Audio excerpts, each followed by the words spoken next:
Bismillahirrahmanirrahim. Assalamualaikum warahmatullahi taala wabarakatuh. Pada teman-teman, apa khabar?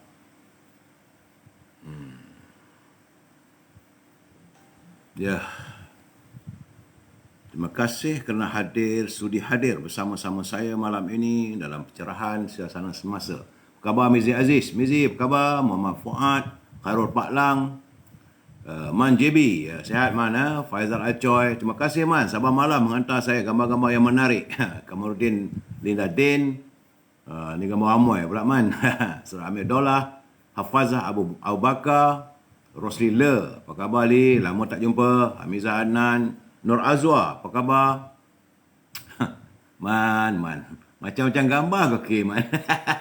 Sidik Maknoh, Ruby Din, apa khabar Bi? Ruby hadir bersama pasangannya. Selamat berjumpa Bi. Saya mendoakan Bi sihat bersama pasangan kekasih hati. Nilawati Ainul, Nordin Terulang, Zulkifli, Muhammad Khalid, Azali Kasim, Razali Osman, Firuz Kantona. Oh, nama sedap. Detman. Saudara Muhammad Azim Muhammad Ali, apa khabar? Orang Kelantan.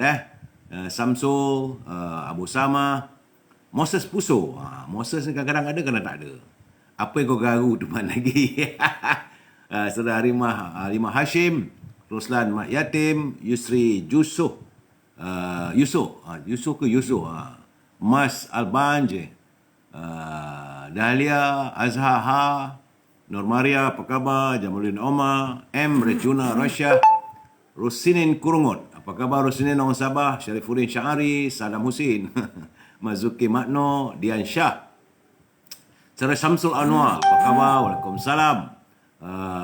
Rider Jenget, Haji Wan Ismail, apa khabar Wan? Yang Maya, Salbiah Omar, Bahari Ismail, Syafrifuddin Syahari, Ramli Putih, Pedri Dindawati, Zamri Mary, Azman Abdul Latif, Zulkafli Samad, Jaka Leong Leng, dan teman-teman yang lain, Saudara Abdul Ghaffar, yang lain, Saudara Abdul Rahim Rasul, apa pasal mana tu? Selamat meneruskan pencerahan, dapat serta menjawab soalan pelayar untuk menegakkan kebenaran. InsyaAllah. Saudara Kamarudin, Joka, Syarul Ikhwan, Hashim Alias, orang Melaka, Saudara Muhammad Izwan, apa khabar? Syahizan, Mak Syah. Jadi, saya akan santuni anda satu persatu usai saya memberi pencerahan malam ini. Malam ini banyak cerita panas.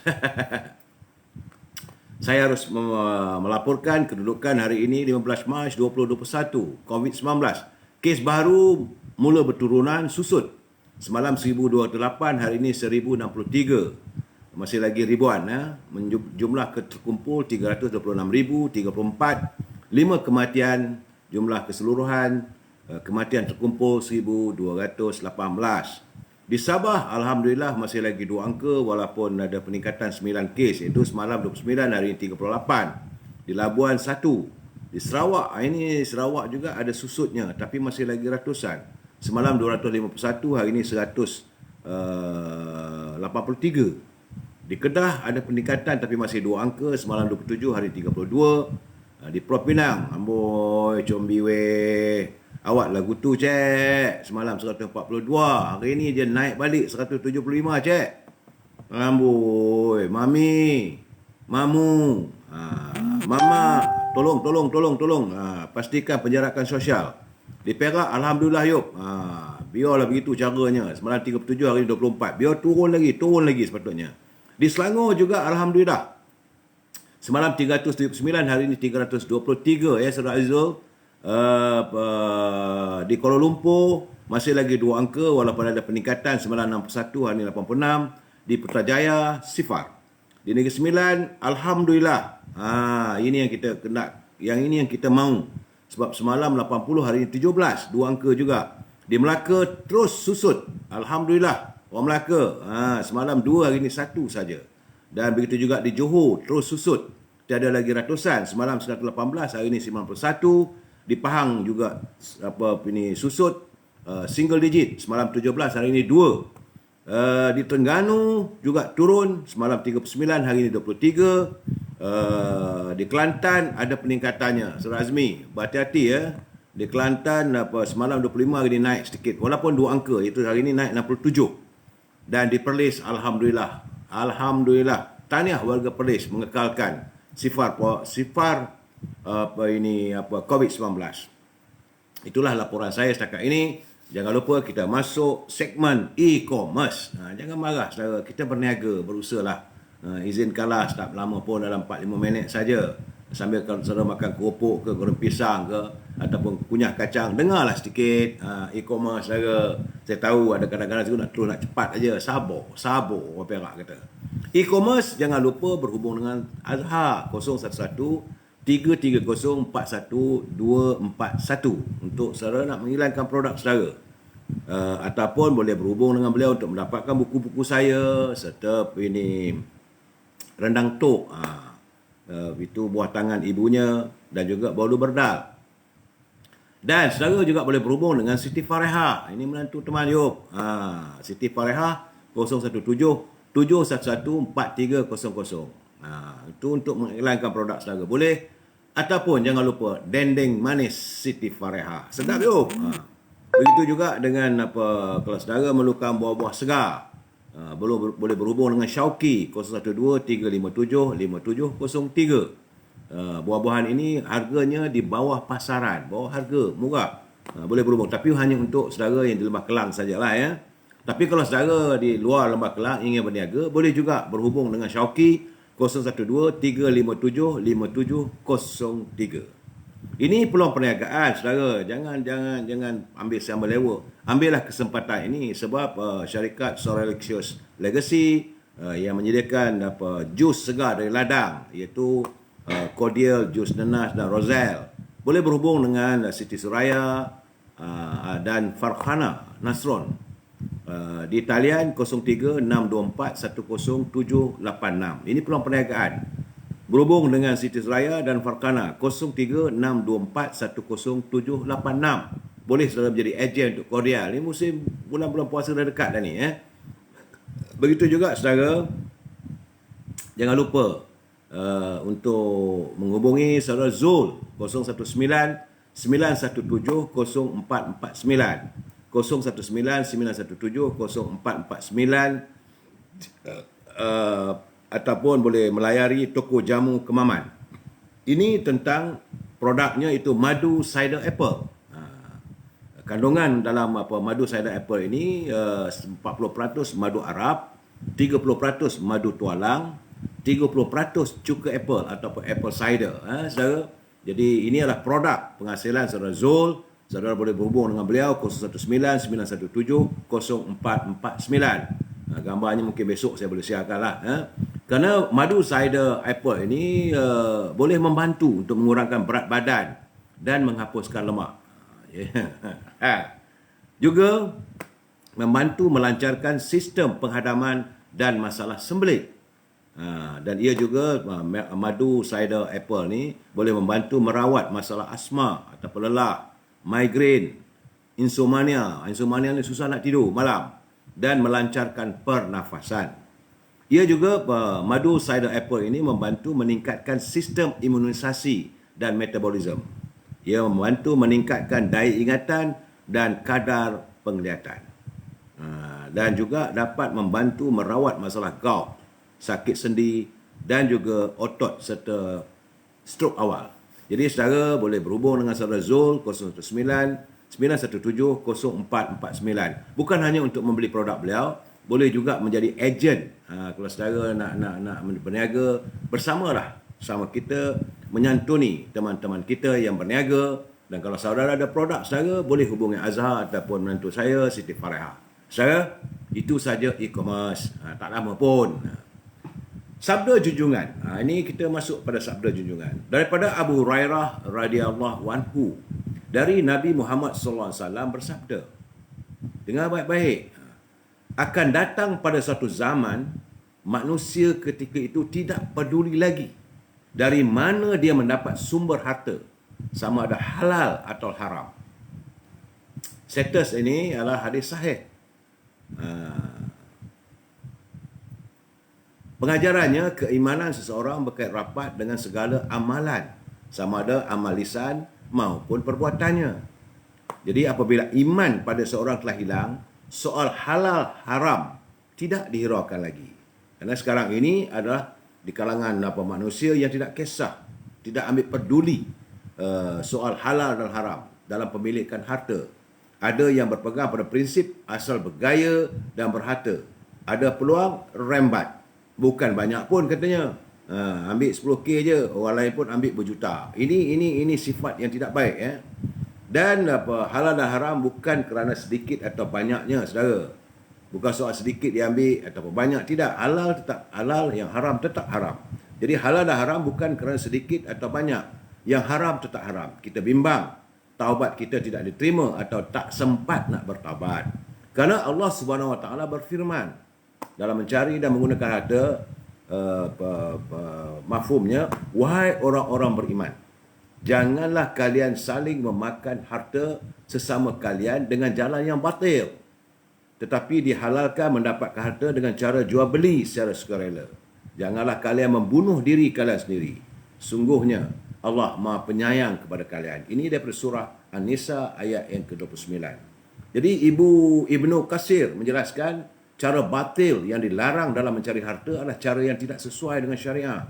Antaranya melalui amalan rasuah, menipu, mencuri, riba, perjudian dan sebagainya. Jadi ketahuilah saudara, setiap sen yang kita perolehi dan kita belanjakan akan ditanya oleh Allah SWT di hari akhirat nanti. Dari mana sumber tersebut? Justru itu, berhati-hatilah setiap sen yang kita perolehi dan kita belanjakan. Saya mengucapkan terima kasih kepada Datuk Ghazali yang mengirimkan sumbangan beliau menyantuni sabda junjungan ini. Saudara, salam impian moratorium dan kumpulan wang simpanan pekerja RM10,000. Saya akan terus membicarakan soal ini selagi ia tuntas. Selagi ia tidak dapat diselesaikan, kita harus berbicara.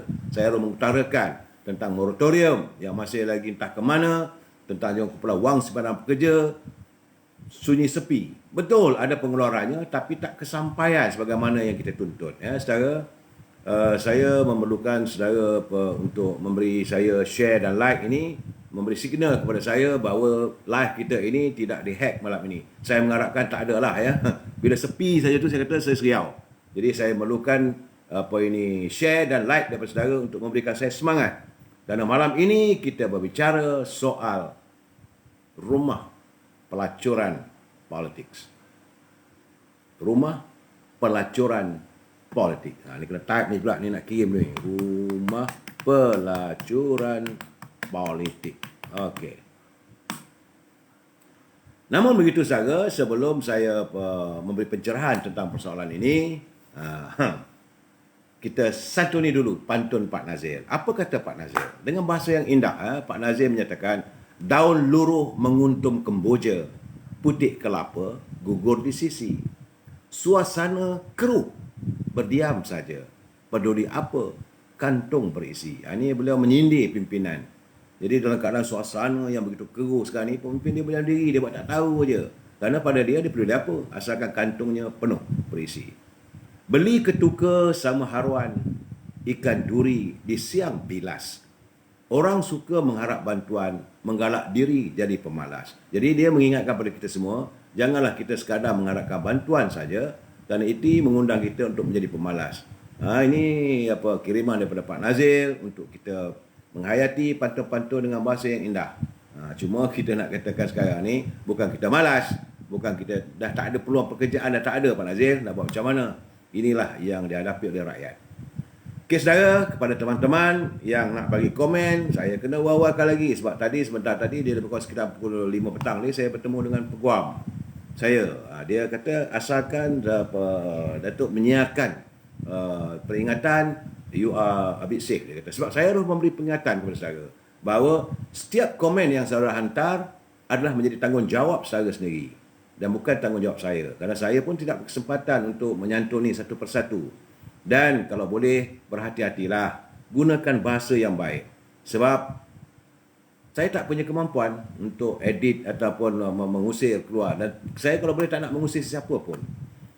Ingat saudara, kita must agree to disagree. Kita mesti bersetuju untuk tidak bersetuju. Kalau saudara tak setuju pandangan saya, nyatakan pandangan saudara.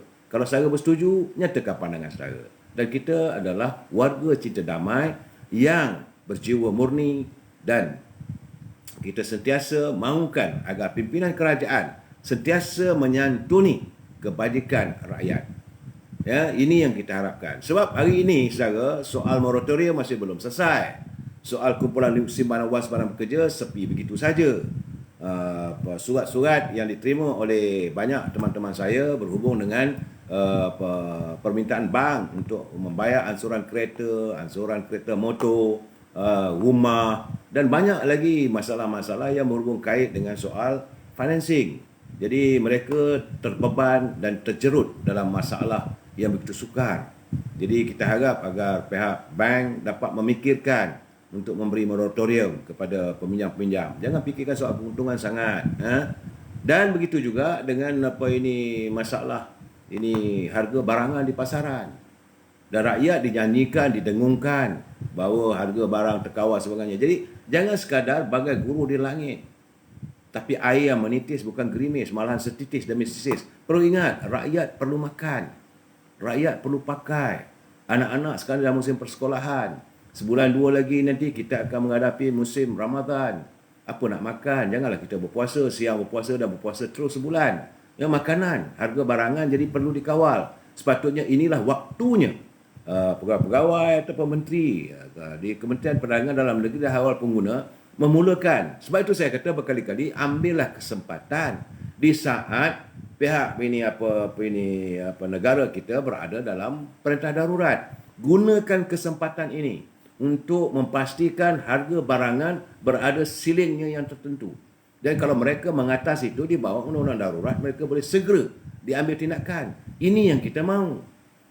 Jadi saya tak maulah bercerita soal darurat itu kerana itu. No, bagi saya kesempatan ini perlu diambil untuk kebajikan rakyat. Kalau ada darurat untuk kebaikan rakyat, harga barangan dikawal, diturunkan. Dan tak perlu kita mengizinkan mereka, warga kapitalis ni, mengauk keuntungan dan membebankan rakyat. Saya saban malam meminta benda ni. Jangan sampai rakyat marah nanti tiba-tiba penjual pula yang kena berlangkung dekat pasar. Apabila melihat harga yang tidak logik. Kita lihat harga sekarang cili kering naik mendadak, harga cili naik, harga sayur-sayuran naik, harga ikan naik, harga udang naik, harga ketam naik, daging menaik. Jadi asyik-asyik barang naik yang tertekan rakyat, bukan mereka. Dan anda sebagai menteri yang berada di Kementerian Perdagangan Dalam Negeri Hawal Pengguna tu, anda buat apa? Janganlah memanaskan kursi. Gunakan kesempatan ini untuk memastikan bahawa kita gunakan akta darurat ini supaya rakyat dipertahankan. Bukan rakyat dibiarkan berada dalam keadaan kelopungan yang tak menentu.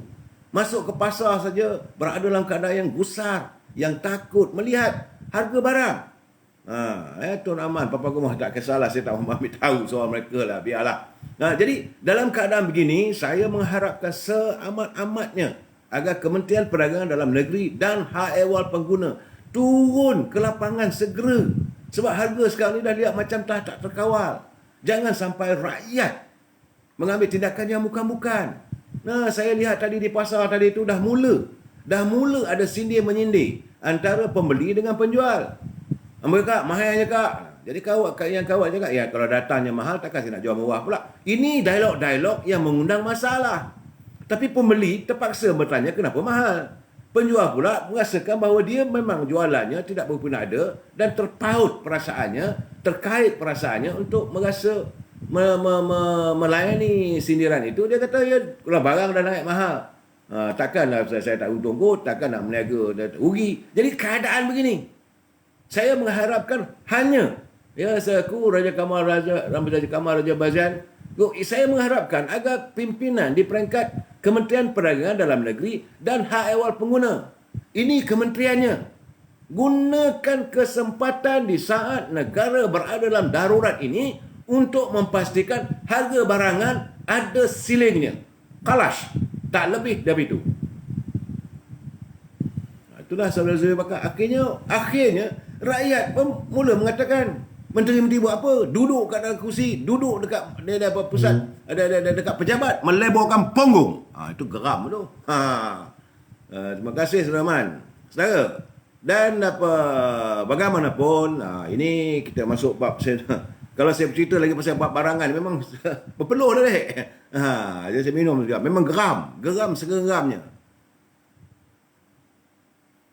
Arif Anwar, Menteri KPDNK sedia meninggal. Sabar. Saya nak jelaskan saya Rosli ya. Anwar Zakaria, siapa Menteri KPDNK pun kita pun tak nampak. Tak kenal pun. Natal Linggi. Tak pernah bersuara. Yang ada adalah Datuk Rosul, ahli parlimen daripada Ulu Terengganu. Beliau timbalan menteri. Esok dia isap pipe ajalah. Lain-lain bercakap tak ada masalah politik. Nak jaga kawasan dia, nak jaga supaya dia bertanding nanti, dia dapat menang pilihan raya nanti. Dia bukan fikir soal rakyat. Turun ke gelanggang. Rakyat mendambakan perjuangan daripada pemimpin.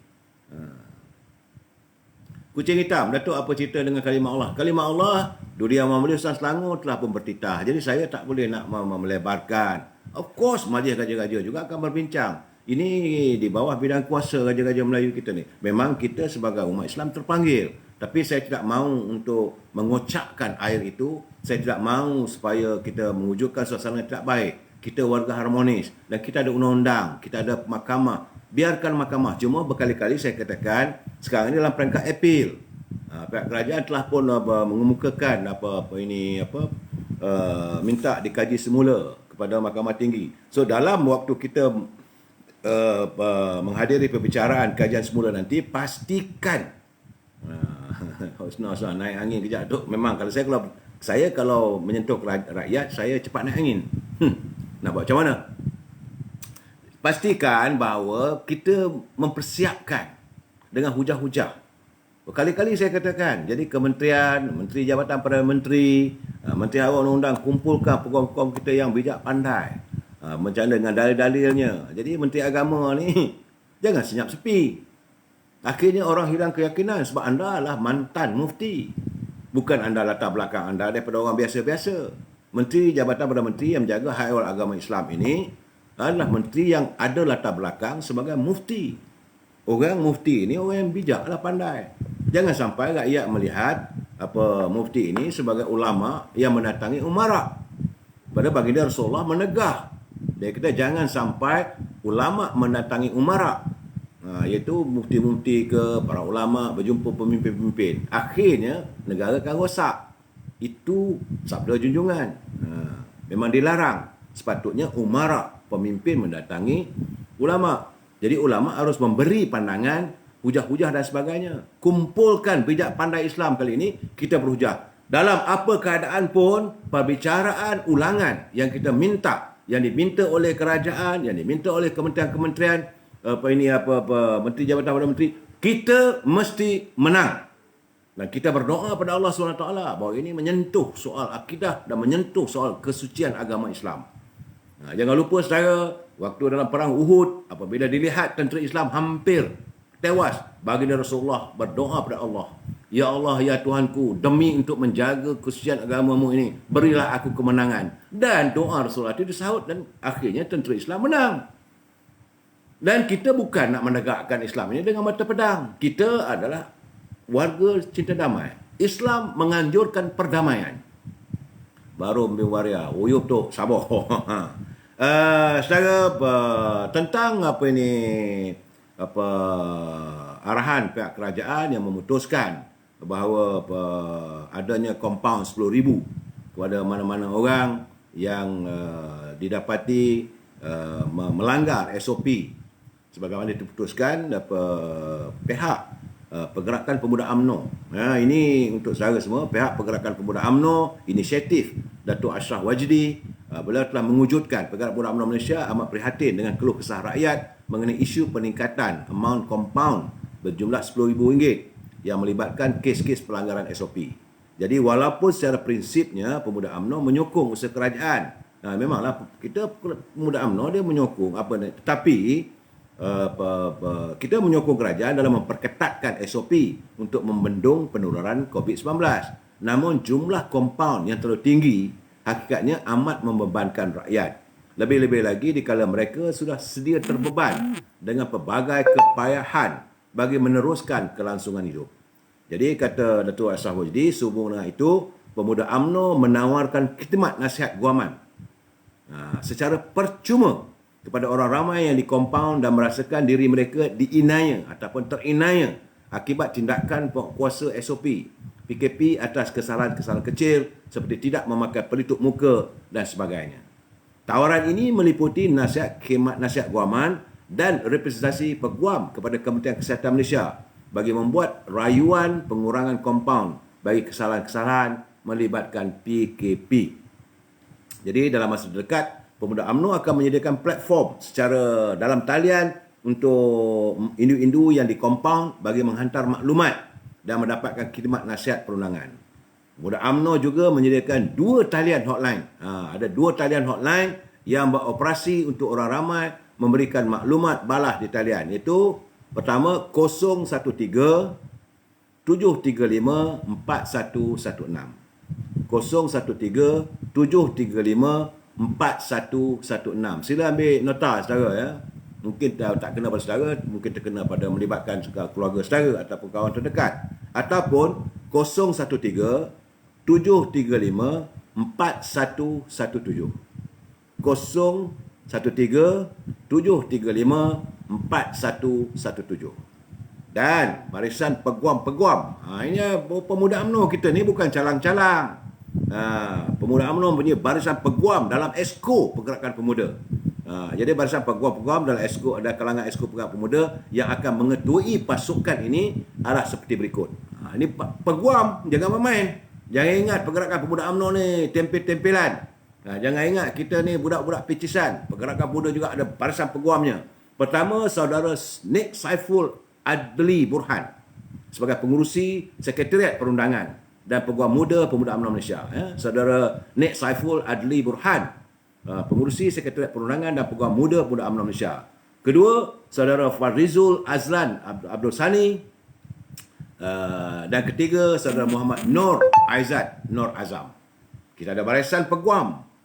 Dan dia bukan hanya barisan daripada pemuda, tidak, dia adalah Esko Pemuda yang tahu semua ni. Jadi Pemuda UMNO tetap berpendirian agar kerajaan dapat mempertimbangkan untuk menilai kembali jumlah kompaun 10,000 yang ditetapkan agar rakyat tidak terus terinaya ataupun tidak terus merasakan dirinya terinaya dan terbeban. Itulah kenyataan daripada Ketua Pergerakan Pemuda UMNO Malaysia. Syabas Pergerakan Pemuda. Ini yang kita mahu. Pemuda membujur lalu melentang patah. Bila ada begini, kita tampil ke depan. Pemuda ada barisan peguamnya. Pemuda juga ada hulu balang yang menanti waktunya untuk kita mula apabila genderang pilihan raya bermula. Syabas Pemuda UMNO. Begitu juga saya harus membawakan juga, tak adil lah kalau saya kata Pemuda UMNO saja, sebab saya nampak dalam kiriman juga bahawa parti Amanah juga ada menyediakan Huzwan ada menyediakan khidmat nasihat guaman secara percuma. Dia boleh saudara hubungi saudara Huzwan 013-6680072. Saudara Azwan 013-6680072 ataupun saudara Marwan 0113124038. Jadi parti Amanah juga ada juga dia punya bajet peguamnya. Saya harus menyantuni dan kita tidak boleh memilih kasih. Tetapi bagi saya Pemuda UMNO adalah jiwa saya. Dan kalau daripada orang nak buat baik, kita kena terimalah. Ya. Ini satu hal lagi. Ini saya ingin menyantuni apa pandangan adinda saya Rafi Awang Kecil, Rak. Sekarang dia tengah sibuk dengan Nadi Rakyatnya, ya. Dan juga NR Channel. Dia kata menurut kata pihak polis ingin menyiasat konvensyen DAP di Perak kerana melanggar SOP. Ini memang dialulukan. Tapi jangan lupa siasatlah juga dialog bersatu di Hostel Casuarina Ipoh. Kerana di Hotel Casuarina Ipoh juga ada dialog parti bersatu. Tapi yang kita lihat dari gambar-gambar yang tersiar dalam laman sosial, langsung tidak ada penjarakan sosial. Jadi janganlah jadikan kata Rak jangan jadi antara dua derajat. Orang lain atau parti lain tak boleh berhimpun. Tapi kalau parti PBM boleh. Jadi makcik-pakcik kat kampung bukan main lagi. Kalian saman sampai 10K. Kalau langgar SOP. Jadi dalam keadaan begini, kata Rak, bolehlah Tuan Pu Agong memikirkan semula untuk menarik balik proklamasi darurat kerana melihat dari segi laporan COVID-19 dah bertambah berkurangan. Okey, saudara, itu kenyataan Rak. Cuma saya ingin menyantuni sedikit kiriman daripada Datuk Seri Najib. Agak menarik juga untuk kita fikir bersama sebelum saya santuni yang lain lagi.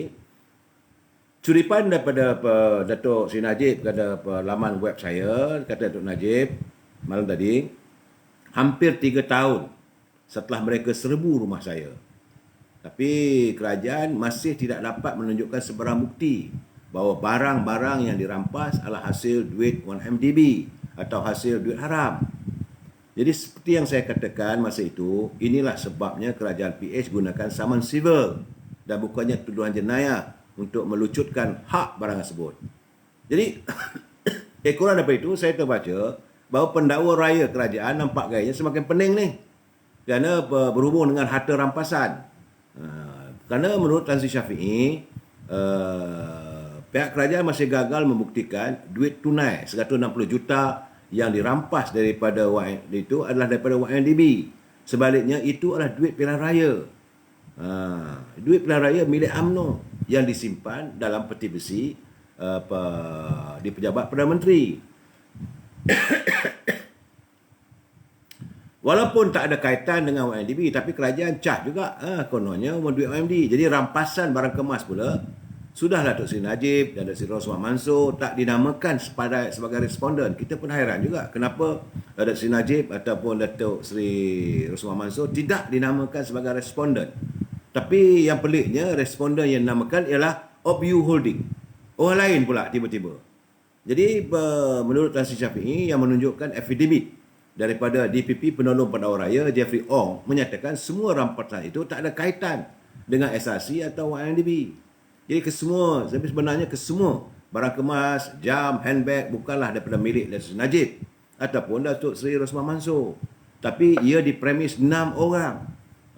Malahan Malaysia Kini sendiri melaporkan kurang daripada separuh barang yang dapat itu milik Datuk Seri Rosman Mansor dan Datuk Seri Najib. Ya. Jadi masalah ada barang kemas milik firma jewelry luar iaitu Global Royalty, ada handbag mewah milik Puan Sri Cindy, ada jam hadiah daripada pemimpin luar, ada harta keluarga, menantu dan sebagainya.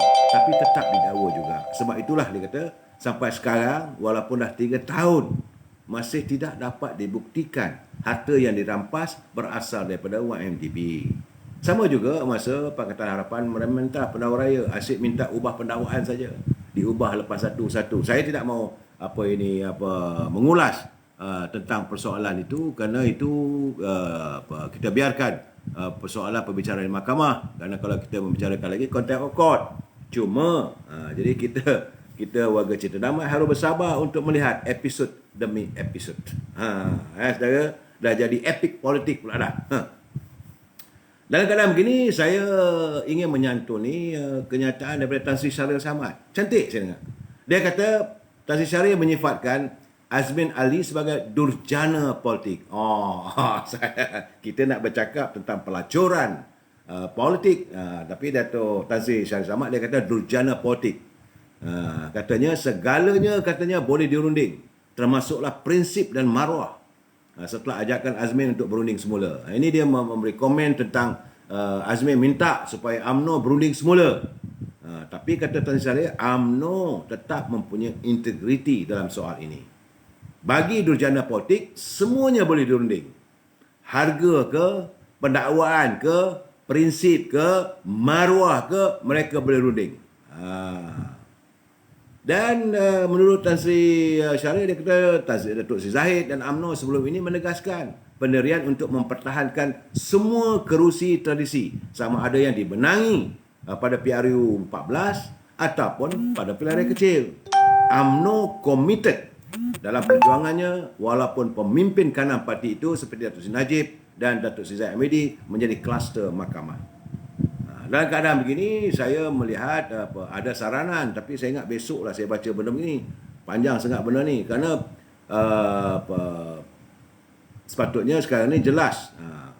Dan ternyata terbukti bahawa terbaik je men, durjana politik. Jadi sekarang ini UMNO masih lagi disayangi, dikasihi, dicintai oleh rakyat.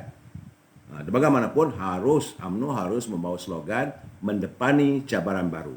Cabaran diri dan ahli, cabaran kaedah membangun negara, cabaran menghadapi persekitaran, cabaran menghadapi cuaca semakin berubah dan sebagainya. Jadi UMNO harus mendepani. Sebab itu saya melihat kenyataan berbisa daripada Tok Mat. Jadi timbalan Presiden UMNO Datuk Seri Mohamed Haji Hassan, dia direct to the point. Dia kata kerajaan yang ada tidak demokratik, tidak sah. Jadi kerana itu dia kata kembalikan demokrasi dengan bersidang di parlimen atau buat pilihan raya umum semula. Mandat rakyat, kata Tok Mat, mesti dihormati. Itulah asas sistem demokrasi yang dinamakan dan dijunjung rakyat. Jadi dulu mana ada wabi-wabi yang melompat parti menuntut kursi yang dia menang dalam PRK atau PRU. Tak ada. Tapi sekarang pula nak tuntut. Jadi Tok Mat dah balas lah dia kata. Jadi wabi yang melompat ni, bila tiba PRK, PRU, mereka akan bertanding kembali. Jika menang, mereka gembira lah. Bila kalah, terimalah sendiri. Itu keadaannya. Sekarang, okey. Petang tadi, Datuk Seri Anwar Ibrahim sekali lagi untuk kali ketiga melakukan kegemparan. Satu negara tertumpu kepada media sosial. Saya tengok beberapa teman-teman punya media sosial melambung-lambung orang duk tengok. Sama ada dalam Asuk Awani ke, Asinar ke, banyak. Ya. Jadi apa yang kegemparan dilakukan oleh Datuk Seri Anwar Ibrahim adalah dia mengadakan sidang media. Satu negara tertumpu terhenti seketika. Tahniah Datuk Seri Anwar Ibrahim. Pandai anda bercatur politik. Ni kena minum air madu, babe. Dah tua-tua ni. Maklum sajalah sahabat malam memberi pencerahan. Yang saya minta daripada anda, sila share dan like. Jangan tengok sendiri saja. Tekan ajalah share and like. Memberi semangat pada saya. Kalau ada begitu, sedap. Jadi sidang media petang tadi, sebenarnya saya melihat sebab ramai yang menjangkakan Datuk Seri Anwar Ibrahim akan mengumumkan kerjasama dengan UMNO. Malahan mereka yang memusuhi UMNO terus membuat pelbagai cerita karut. Ini sebenarnya. Apatah lagi musuh Presiden UMNO mengelagak.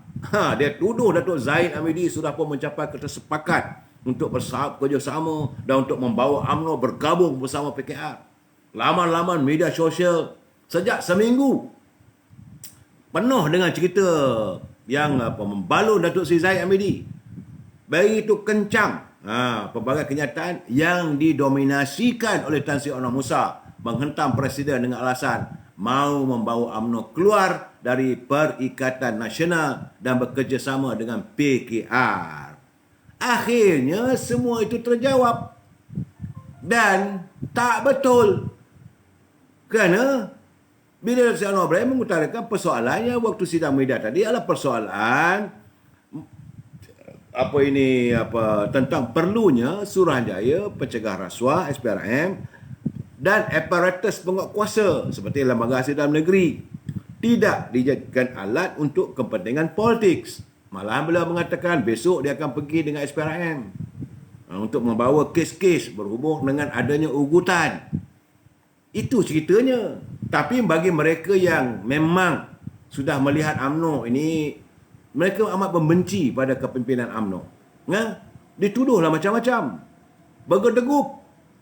Brother, malam kemarin, saya pun kata nak bimbang. Kononnya dalam mesyuarat, Datuk Zahid telah pun mempengaruhi apa semua. Macam-macam. Yang tak ada, diada-adakan. Adalah 3-4 ekor tu. Malas saya nak sebut nama tu. Mereka mengatakan seolah-olah Datuk Zahid ni nak mencari perlindungan ataupun suaka politik. Kononnya kerana kes beliau ini sudah pun hampir, maka Datuk Zahid ini sedang mencari alasan untuk menyelamatkan diri. Akhirnya petang tadi saya berbual dengan peguam Datuk Zahid. Saya bertanya dengan dia, Yang Arif, Macam mana kes Datuk Seri Zahid? Dia kata lambat lagi tu. Khamis ini adalah habis pengujahan daripada pihak pendakwa raya. Itu pun dia kata, kalau ada subjudis ataupun kalau ada kes. Tapi kalau mahkamah memikirkan tak ada kes, dia boleh buang kes tu. Kalau adalah kerana prima facie-nya, maka akan ada perbicaraan. Barulah tim kami akan mengemukakan hujah dan mengemukakan saksi. Berlarutan lagi. Jadi mana datang logikanya Datuk Seri Zahid nak mencari perlindungan suaka politik dengan mengundang Datuk Seri Anwar Ibrahim, nak letak Datuk Seri Anwar Ibrahim sebagai Perdana Menteri. Tak ada. Ini semua adalah rekayasa mereka untuk memburukkan Presiden UMNO. Untuk memastikan, sebab lepas ini ada pemilihan. Ini cara mereka untuk membuatkan satu imej yang buruk pada parti UMNO. Dan saya dah katakan bahawa mereka berusaha habis-habisan mencari jalan untuk menawan UMNO. Ini PN dah bergelagak ni. Betul, Pak Su? Bagai nak agak direka saya ada cerita itu, ada cerita begini. Aduh, kita tengok apa betul ke ni? Saya tunggu di pejabat ni Presiden. Tak dapat. InsyaAllah petang besok dapat jumpa dengan dia. Saya akan tanya lagi. Memang tak ada. Soal nak berbincang, apa salahnya orang datang rumah, kita pergi jumpa kawan. Apakah itu dianggap perbincangan itu? Maka satu keputusan. Datuk Seri Zahid tidak pernah mengamalkan sikap diktator. Dia buat keputusan begini. Tak ada. Pada dia apa-apa pun kena bawa dalam mesyuarat Majlis Tinggi UMNO. Keputusan Majlis Tinggi itu baru disantuni. Sekarang banyak cerita palsu tu. Memang mereka mewujudkan kepelbagaian cerita palsu, tidak lain dan tak bukan semata-mata untuk memastikan UMNO ini ditewaskan. Sebab mereka bercerita pertama sekali sekarang ni wujudkan satu suasana yang seolah Datuk Zahid tak boleh percayai. Jadi kemudian cari orang untuk lawan jawatan Presiden ini. Kerana mereka nak tawan UMNO. Mereka nak membawa supaya UMNO sujud melutut dengan PBM.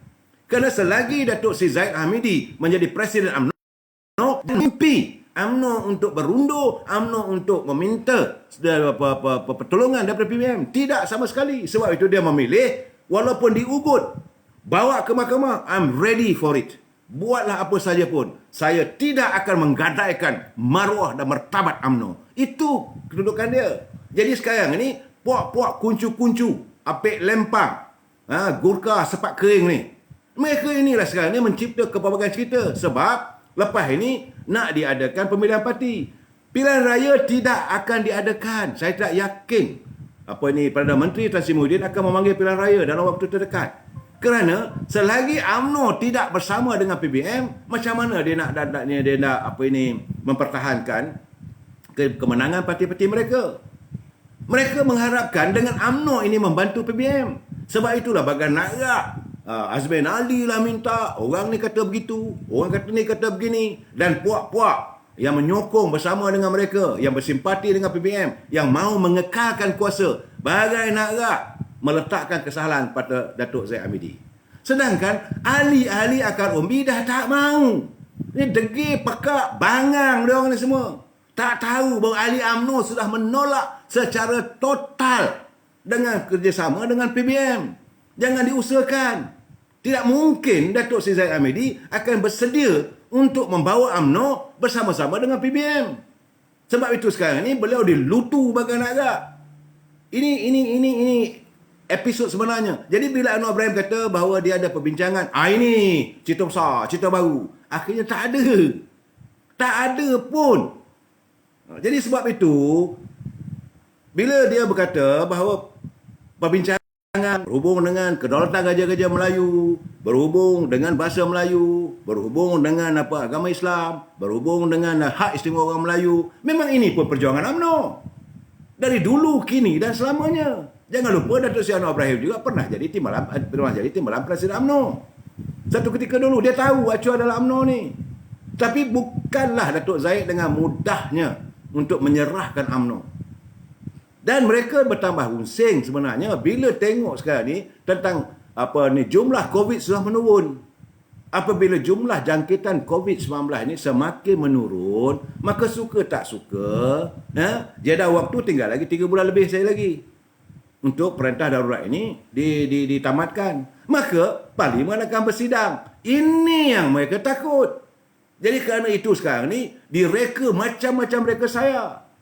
Dan kalau boleh, mereka nak usul ni tak percaya pula pada Datuk Zahid. Tapi bila Datuk Seri Anwar Ibrahim membuat pesan media tadi, ternyata impian mereka gagal. Tak ada. So, jadi sebab itu saya kata, yang benar tetap benar. Yang batil tetap batil. Biarkan mereka mengamalkan politik yang sebegitu. Sebab itu juga saya agak setuju dengan pandangan daripada Ketua Penerangan Barisan Nasional Selangor. Itu Saudara Syam Jalil. Kata Syam Jalil, kita terbuka untuk pertimbang bersama dengan siapa saja. Asalkan mereka ikhlas dan jujur dalam kerjasama. Tapi ia bergantung kepada penerimaan akar umbi UMNO dan pucuk pimpinan parti. Jadi ini bukan satu keputusan seorang-seorang. Ya, kita yakin, kata Saudara Syam, akar umbi UMNO akan menerima kerjasama ini jika tujuan konon-konon. Kalau betul-betul Datuk Seri Anwar Ibrahim semata-mata kerana dia ingin jadi Perdana Menteri, tetap betul lah. Jika ini tujuannya, samalah niatnya seperti Dr. Mahathir dengan Tan Sri Muhyiddin. UMNO nak mempergunakan UMNO. Takkan warga UMNO nak bersetuju. Tapi untuk kepentingan bangsa dan sebagainya, untuk kebaikan masa depan rakyat, tak ada masalah.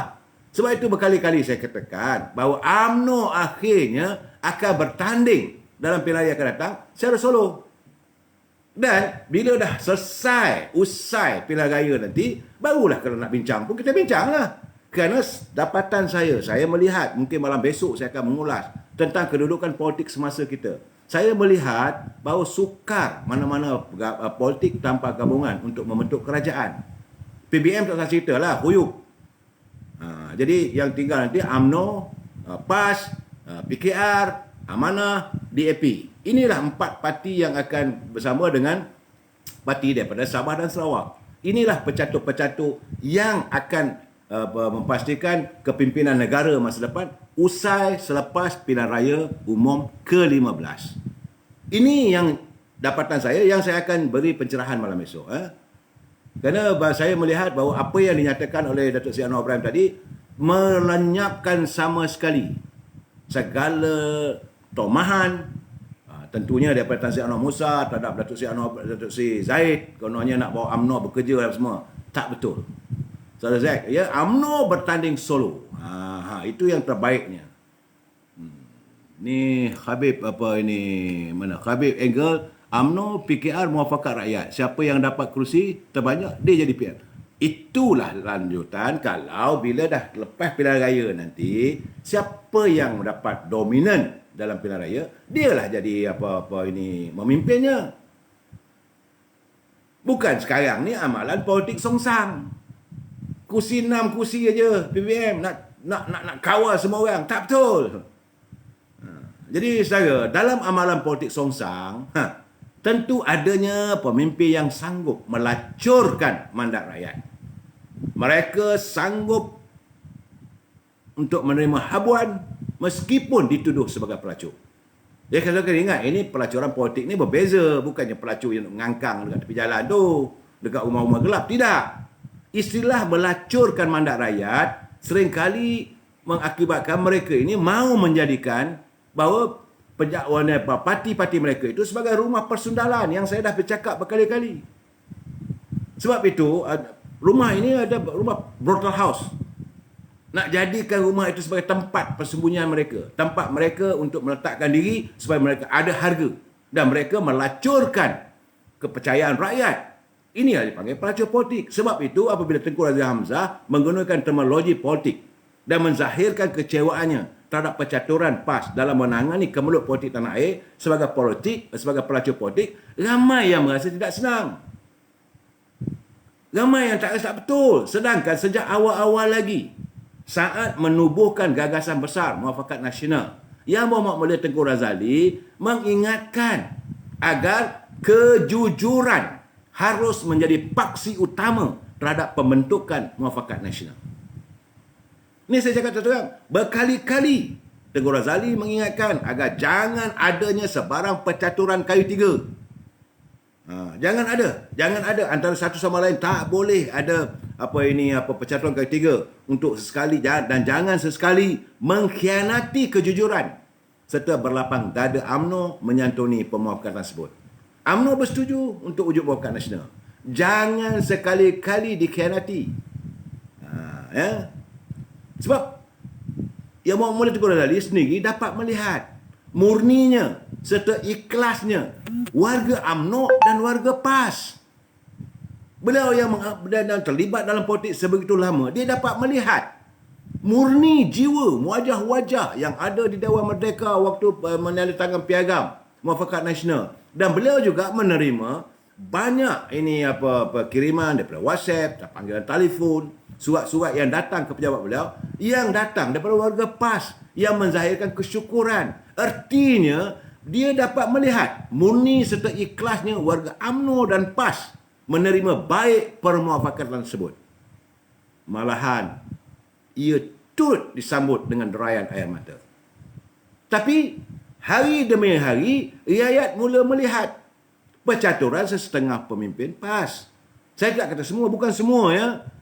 Dan ini bukan di peringkat akar umbi. Ini tidak berlaku di peringkat bahagian. Tidak, ini cuma berlaku 1-2 orang di peringkat pimpinan atas PAS tu. Yang dia boleh menguasai pimpinan tertinggi PAS. Dan mereka ini melakukan percaturan kayu tiga. Sebab itu saudara lihat, macam di Selangor. Selangor tak ada. Kalau saudara dengar kenyataan daripada pimpinan tertinggi PAS di Selangor, dia terus kekal, dia kata bersama dengan Datuk Seri Megat Zulkarnain untuk bersama-sama dalam muafakat nasional untuk membenamkan politik Azmin Ali. Begitu juga kenyataan daripada Tan Sri Noh Omar. UMNO Selangor dengan PAS di Selangor jitu, tapi pimpinan atas.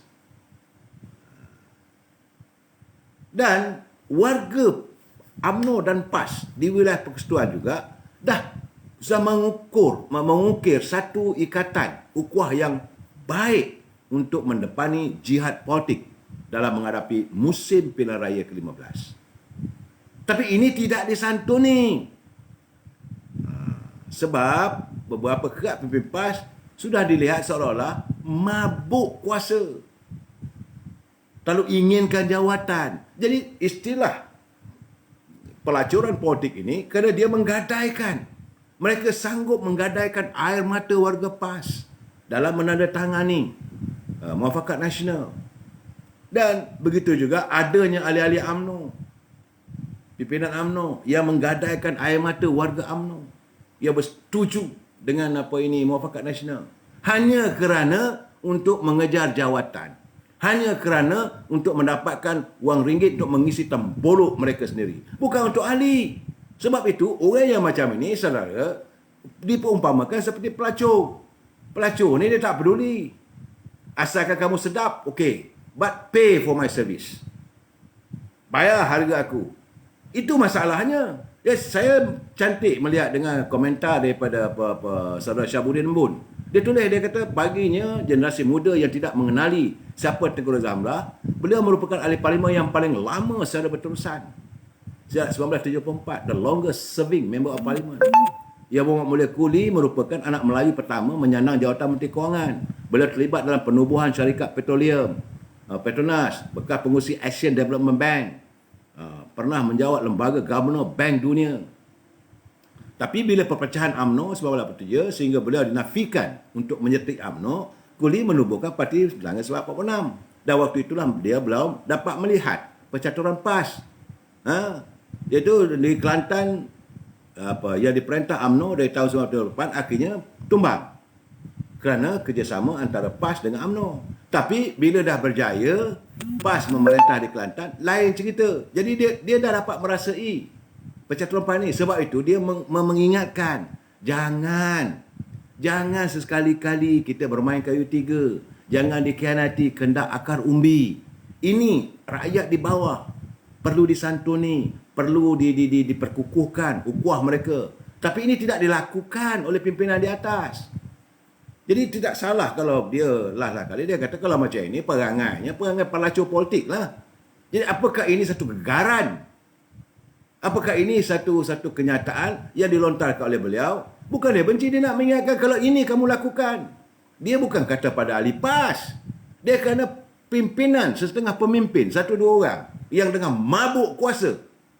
Ya benar, Kuli bekas Presiden dalam 1946 yang bersama dengan PAS. Dan sebab itu, dalam argumen dia mengatakan bahawa PAS dengan 1946, PAS bersama dengan PKR, PAS bersama dengan DAP. Lepas satu hoping. Lain tak ada nak kejar kuasa. Dan bila bersama dengan UMNO kembali dalam muafakat nasional, okey. Dan dia sendiri hadir pada majlis itu. Dan dia melihat kejernihan jiwa warga PAS. Bukan pimpinan, jiwa warga PAS yang ada dalam dewan itu. Menitikkan air mata apa semua. Dia pernah menyatakan kepada saya. Dia kata kali ini nampak gayanya ahli-ahli PAS benar-benar dapat menjiwai ini. Saya bersyukurlah tu. Tapi saya khawatir. Sebab pimpinan PAS ni selalunya suka main kayu tiga. Jadi benarlah telahan orang tua-tua ni. Andika Tirana, PAS main kalah. Nah ini sebenarnya kita tak boleh tuduh peringkat PAS bawahan. Ahli PAS akar umbi tidak. Kali ini saya yakin untuk pilihan raya yang mendatang ini, PRU ke-15, ahli PAS kali inilah untuk pilihan raya kali ini, mereka tidak lagi walak dengan kehendak pemimpin. Saya amat berkeyakinan. Ini terjelma di wilayah persekutuan. Saya berjumpa dengan beberapa orang Sabiqun. Sabiqun ni warga veteran PAS. Kalau pimpinan mereka masih lagi bersama dengan PBM, mereka tidak akan walak dengan kepimpinan. Mereka tetap mau bersama dengan UMNO. Walaupun kalau UMNO ditakdirkan bertanding secara solo. Kalau kawasan itu mereka tidak bertanding, mereka akan menyokong calon-calon daripada UMNO. Dan ini dilontarkan oleh warga-warga PAS di negeri Selangor. Sebab mereka dah bosan melihat percaturan politik yang dilakukan oleh setengah pemimpin PAS. Ini yang digelar oleh Tengku Razali. Mereka ini adalah pelacur politik. Bila dah kena batang hidung itu, nak marah pula. Sebab Tengku Razali ini geram sangat. Dia dah tak tahu, tak ada kata dah. Dulu UMNO bersama dengan PAS bentuk Barisan Nasional. Kemudian keluar daripada UMNO. Okey. And then ikut bersama dengan parti Semangat 46. Kemudian bersama dengan PKR. Kemudian dia bergelut bersama dengan DAP. Nah sekarang ni apa jadi? Bersama dengan Muafakat Nasional. Dalam Muafakat Nasional kerana terkeliur dengan janji 1000 mimpi, dengan scheme of things. Dapat jawatan menteri, dapat jawatan timbalan menteri, dapat jawatan JSC. Rakyat dilupakan. Mereka lupa pada kehendak ahli akar umbi. Mereka lupa pada tangisan derayan air mata warga PAS yang jujur. Saya melihat warga PAS yang datang daripada Kelantan, yang datang daripada Kedah, yang datang daripada Perlis, datang daripada Johor, tanpa dibayar wang. Mereka mengeluarkan wang sendiri. Seronoknya meraihkan Muafakat Nasional. Bila wujud Muafakat Nasional menjadi gegaran kepada Pakatan Harapan, tumbangnya, hancurnya Pakatan Harapan dalam membentuk satu perikatan yang baru, mereka bersyukur. Tetapi akhirnya apa berlaku? Tiba-tiba mereka kecewa bila melihat percaturan setengah pemimpin PAS membawa PAS pula untuk menyertai Perikatan Nasional. Timbul persoalan, kenapa tak sertai Barisan Nasional? Dah ada Muafakat Nasional. Kenapa kita menyertai? Dah tahu tu dalam kumpulan PN itu adalah puak-puak yang nak menelan Barisan Nasional. Dan mereka tidak pernah ikhlas. Sedangkan Muafakat Nasional selepas diwujudkan, kita menghadapi pertandingan di Tanjung Piai bersama dengan warga PAS. Boleh dikatakan setiap pilihan raya kecil kita menang besar. Warga PAS seronok meraihkan dengan penuh kesyukuran. Setiap kali pilihan raya kecil diadakan, waktu penamaan calon, saya melihat kehadiran warga-warga PAS, warga-warga UMNO menyantuni bersama. Tiba-tiba santunan ini dirobek, dihancurkan oleh satu dua pemimpin yang tersilau oleh jawatan konon nak jadi menteri. Dah jadi menteri pula tu, mula menunjuk keangkuhan, kebongkakan dan matlamat perjuangan PAS tidak disantuni. Sebab itu saudara lihat, perjuangan PAS untuk apa? Menegakkan Islam. Tapi bila isu kalimah Allah, dilihat seperti sunyi sepi. PAS menentang segala kemaksiatan. Bila kerajaan mengumumkan bahawa perjudian dibuka semula, sedangkan masjid tak buka lagi, PAS diam. Sebelum berada dalam kerajaan, mereka cuba jadi champion. Adib lah perjuangannya, itu ini. Tapi bila dah masuk kerajaan, sunyi sepi. Ini bukan ahli. Jadi mereka sebenarnya membohongi ahli peringkat bawah.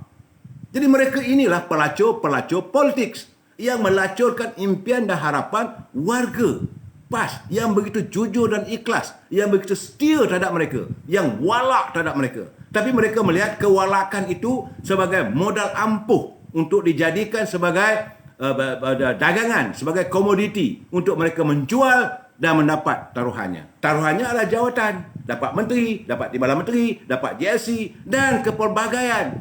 Ini yang Berhormat Mulia Tunku Razali sudah bosan dengan percaturan begini. Dia kata enough is enough. So kalau perlulah kalau begini, kalau tidak ada penyelesaian, apa artinya? Apa artinya kita bersama dengan orang yang tidak mau disantuni? Apa artinya kita bersama dengan mereka yang tidak jujur dan ikhlas? Kita sambung lagi malam esok. Wabillahi taufiq wal hidayah. Assalamualaikum warahmatullahi taala wabarakatuh dan selamat malam.